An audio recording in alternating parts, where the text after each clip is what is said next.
Today I review Spider-Man number 1, Invincible Iron Man number 6, and Doctor Strange number 5. Hello and welcome to the show with reviews. I'm Auram, and today we're going to be reviewing 3 comics just like we do every week, so let's get started.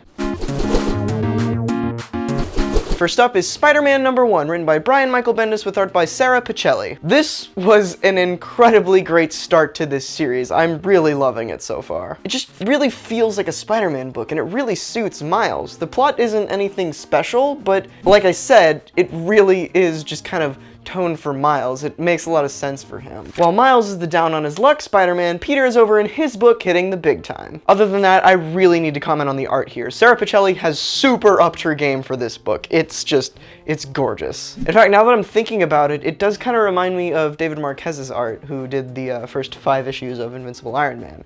Speaking of which,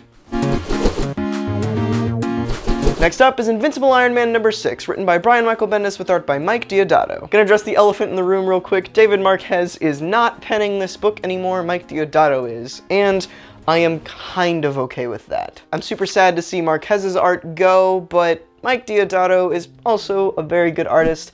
He's very stylized, and I think it fits the tone of this new story arc, the War Machines. And on that arc, this issue really does seem like a segue between the last story and this story, especially with Doom popping up and Rhodey kind of being the focus, but still Stark and Amara having their little breakfast date and all that. Speaking of Doom, he's definitely a lot more interesting after the finale of Secret Wars, but I don't know, he just kind of seems weird and out of place here. I think he might just be a leftover here and they're going to be doing something huge with him soon, but I just feel like it's kind of weird that he's just kind of hanging out with Tony Stark and not really doing much else. The jokes in this issue were pretty good. Bendis is always kind of hit or miss with that kind of stuff, but it worked here. Altogether, this is probably the weakest issue out of the 6 so far, but it's still super good. The rest of it was just exceptionally good.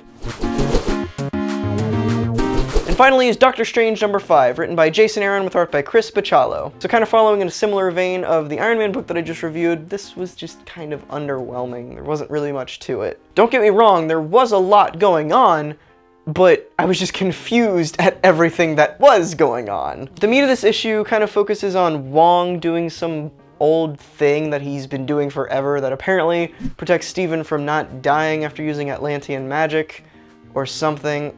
I don't know. It was also just kind of presented in a boring way. I would have been way more into it if I kind of knew more what was going on.